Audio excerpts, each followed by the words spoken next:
Sometimes I notice that some old songs that were popular a long time ago are becoming popular again. They say this happens when some younger artists or newer artists would give them a new life just by singing them all over again.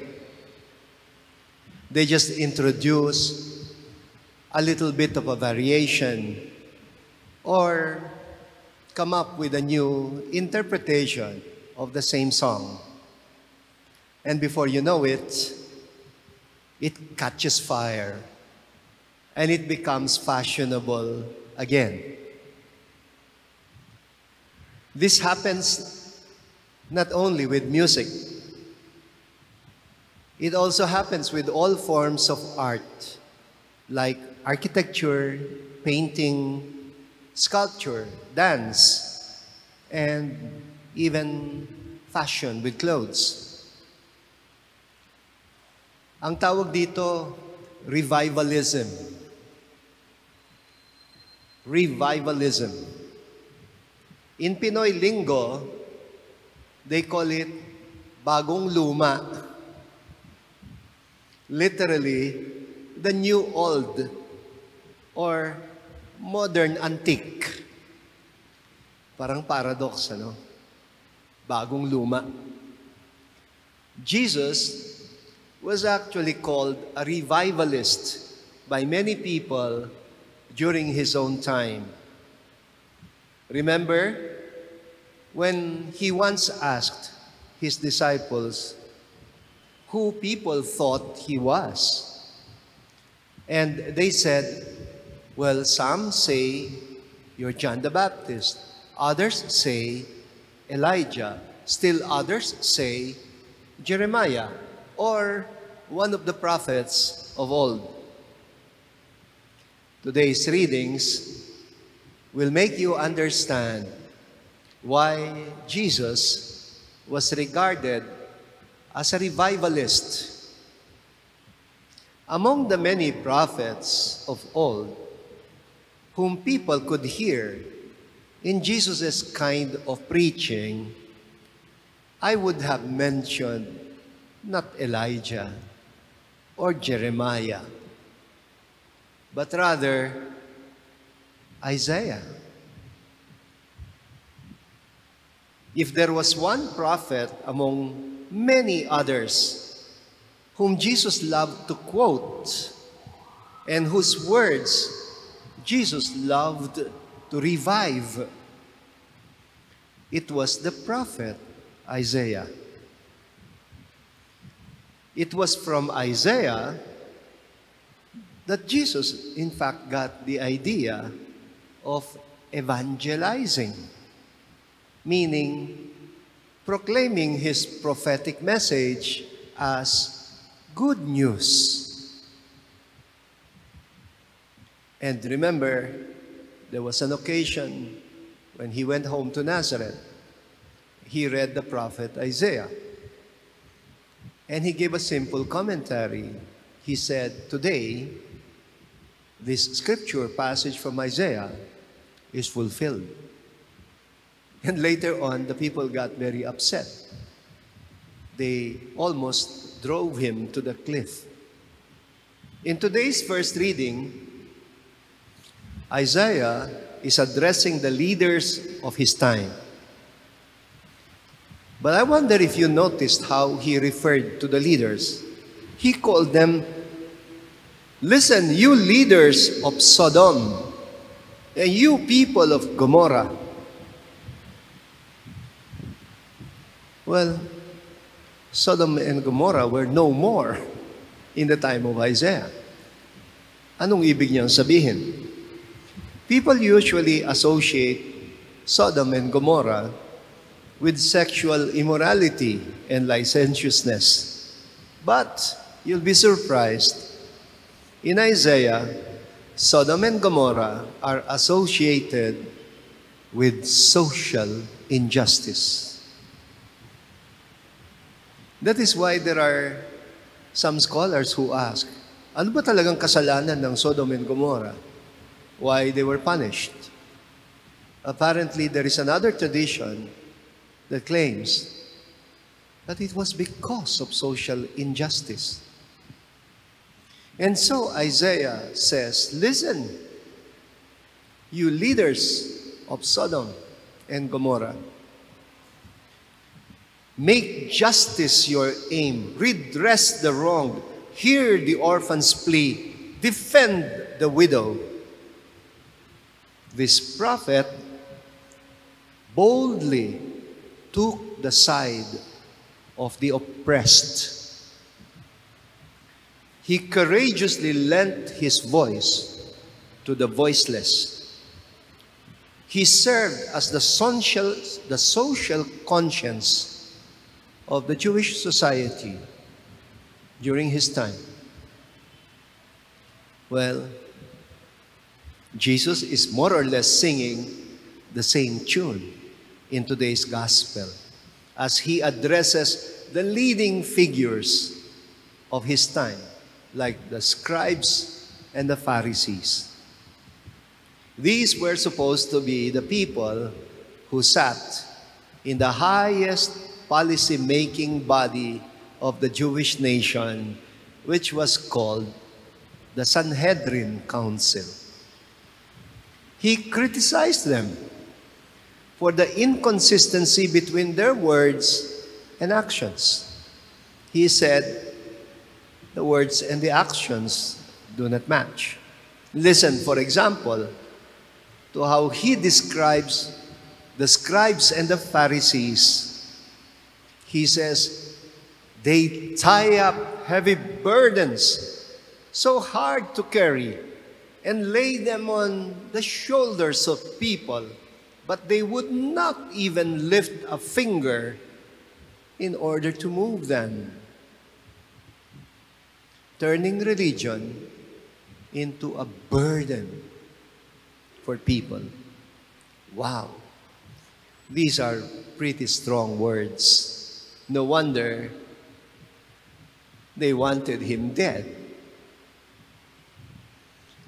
There is one other term that is often used in order to describe the untypical voices in society. Yung bang tinatawag nilang alternative in contrast to the mainstream. And yet, when the alternative becomes the prevailing style or fashion, pretty soon, it becomes part of the mainstream. And it is quickly forgotten. Maybe that is why we have revivals.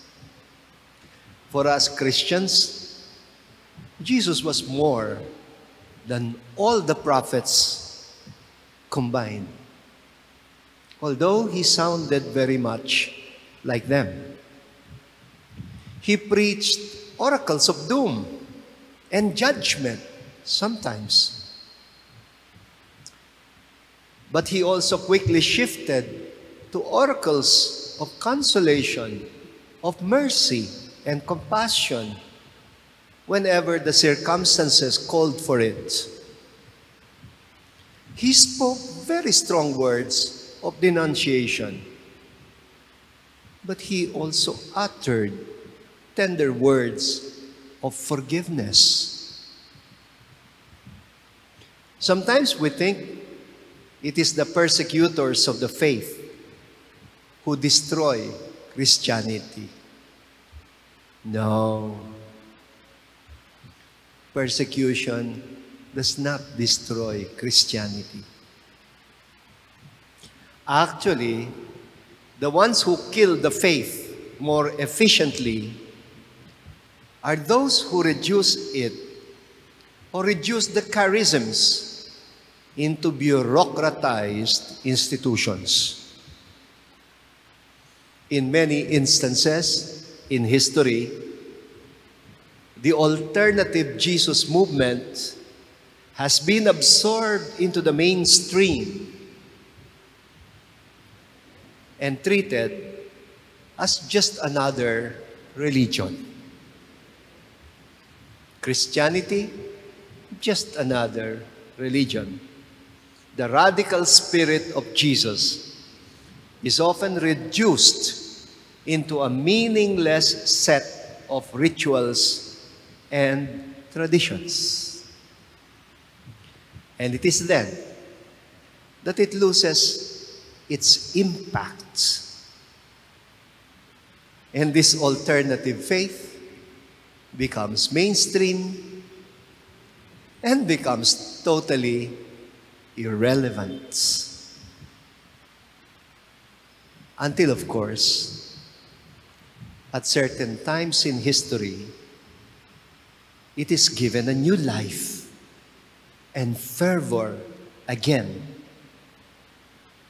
by quiet saints and martyrs who are very unassuming. You see, the Lord always has a way of gifting the church when the alternative faith is turning into mainstream, of gifting the faith with new luminaries who make the light of Christ shine most brightly, especially in the darkest and the most difficult moments of history, like this pandemic that we are going through. Sometimes we would rather go the opposite direction. Sometimes we would rather take things easy or escape from the challenges. I wonder if you've ever seen that old movie entitled Quo Vadis, Domine. It is about Saint Peter. And we're told in that film that when things got really difficult in Rome, Saint Peter was tempted to run away. And one day, he was already on his way out of Rome. And on his way out, he met Jesus. He had a vision of Jesus carrying the cross. And Peter was so shocked. He asked the Lord in Latin, Quo vadis, Domine? In English, where are you going, Lord? In Tagalog, saan kayo pupunta, Panginoon? And the Lord answered, to Jerusalem. And he meant to Rome, to suffer and die all over again. And then Peter snapped, and Jesus wasn't there anymore. And that made him make an about face, and instead of running away, he went right back to the challenges of Rome. And eventually suffered and died as a martyr. He did not even feel dignified enough to just share in the cross of Christ. That is why that cross on which he was crucified was inverted. He suffered and died on an inverted cross because he had to learn his lesson the hard way. No, the way is not the opposite direction. The way is to the cross. It is to Jerusalem, because it is the only path to the victory and the redemption that the Lord wills for all humankind.